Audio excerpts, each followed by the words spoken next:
So the Michigan Wolverines able to find some explosive plays against Oklahoma, just not enough of them, as we welcome in Brian Boesch from the Michigan Radio Network. Brian, thank you so much for joining us this week. Always happy to do it, Mark. Let's talk a little about that game against Oklahoma. Certainly Justice Haynes, another long touchdown run, some good chunk plays, but just not enough of those chunk plays offensively. Yeah, it was quite the lightning bolt that Justice Haynes provided to start the second half. And, unfortunately for Michigan, they just could not find anything. That was their only touchdown drive of the game. And listen, Oklahoma's defense is really good, and their defensive coordinator, who was their head coach, in Brent Venables, he might be the best defensive mind in all of college football. You figured he was going to come in with some unique aspects and curveballs at Michigan. He certainly did. That plus their talent really overwhelmed Michigan at times offensively. And the nice thing about the game is that it's not a one and done type of scenario with the playoff as it is now. There are more opportunities to not just schedule these games, but, good games, somebody's got to lose. And in this case, Michigan was, but it's not a death sentence by any stretch for their season.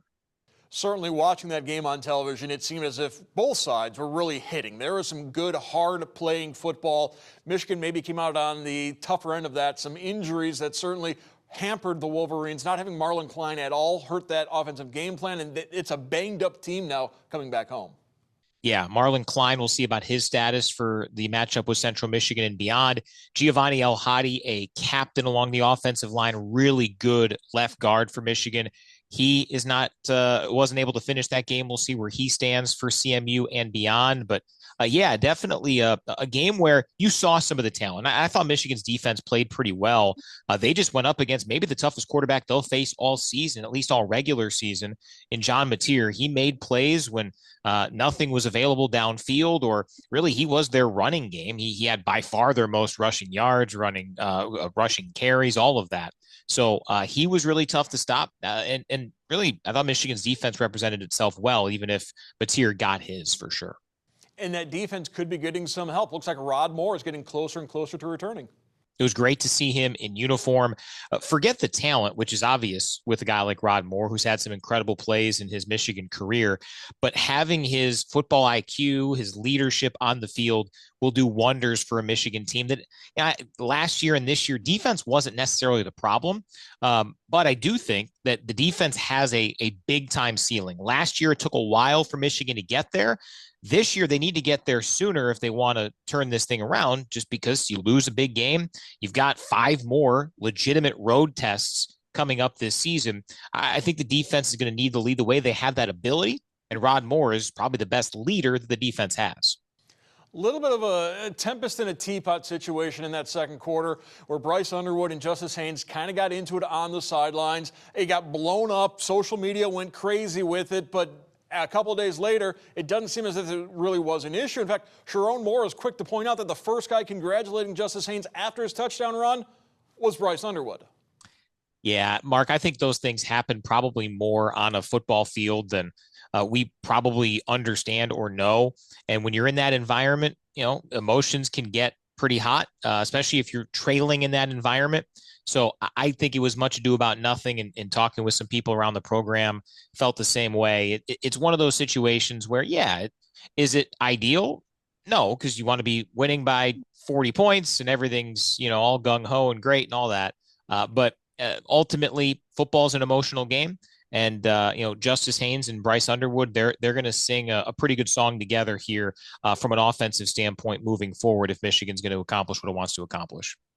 And for the next 2 weeks, leading that choir on the Michigan offense will not be Sharon Moore. He's going to miss the next 2 games serving suspension based on what has happened in the past with this Michigan Wolverine program. But we've got some details. We now know that Biff Poggi, to no surprise, he'll be the interim head coach for the next 2 weeks. Yeah, and this was, as Sharon Moore talked about on Monday, the goal of this is to allow Chip Lindsey, who has collegiate head coaching experience, and Wink Martindale, a guy who's been around football a lot longer than most. He is a brilliant football mind. Allow them to focus on their normal routine, their normal responsibilities on a game day. Chip, for instance, the first 2 games, he has been up in the press box. So that would be a significant change to what the normal, operating procedure is for Michigan on game days. So I'll be curious how it goes. The unique part about it for Sharon Moore is that he can be in the building this week, but he cannot be in the building next week when Michigan gets ready for Nebraska. His suspension starts at midnight Saturday, the day of that Central Michigan game, and then it goes through and including next Saturday and the matchup with Nebraska. So certainly a storyline this week. I think it could be an even bigger one potentially next week. And Poggi, of course, has head coaching experience at Charlotte. Wasn't the best experience, but he has gone through game day operations, so it makes sense to have him take over for these 2 weeks. Central Michigan coming into the Big House, a 1-1 Chippewa team. I don't think anyone's expecting anything more than a big Michigan win. Yeah, but you got to suit it up and play the games. And Central went on the road and won their first game as a pretty significant underdog, not as much of an underdog as they'll come into this one. Certainly Michigan's going to be fired up, going to be frustrated. They want to try to get back on the winning track heading into the Big Ten opener. But it is always cool when you see a Mid-American Conference team, a team from the state of Michigan come to town. There'll be some Chippewa maroon and gold in the crowd on Saturday.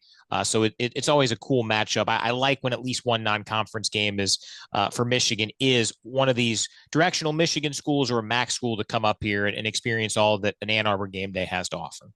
Certainly good to keep that money in state. And I think it's an important thing to have this game in control early in the second half to allow to get some depth to get played. You played 4 quarters against New Mexico, 4 quarters against Oklahoma. Wouldn't be a bad idea to have a big lead and be able to rest your guys a little bit in that second half as you start up the Big Ten play the next week. Yeah, I think defensively they shuffle in and out pretty well, where I don't think you'd see a ton of that. But yeah, it would be nice for Michigan to get opportunities for other running backs. There's a lot of excitement about the depth at tailback for Michigan. Same with wide receivers. I think there's some guys who, might play themselves into a role down the stretch this year. And always for young freshmen, if you can get an opportunity, great. But yeah, Michigan did not really mess around with that a whole lot against New Mexico, even if the game didn't really dictate it necessarily. But I think this team feels like they've got some things to try to work through and gain confidence in. So unless it's really lopsided, I don't expect to see a whole lot of that on Saturday, no matter what the score is. And one thing to keep in mind, keep an eye out for from a Northwest Ohio perspective, 2 local Toledo high school players on Central Michigan. Jake Sauerbeck on the offensive line. He did see action against Pitt last week. And former Central Catholic Fighting Irish Dylan Fisher transferred from Ohio Dominican to Central Michigan. So a couple of Northwest Ohio guys playing for the Chips as they take on the Wolverines on Saturday afternoon. I want to thank our guest, Brian Boesch from the Michigan Radio Network, for joining us. Brian, once again, thank you so much. Always good to be here, Mark. Thanks.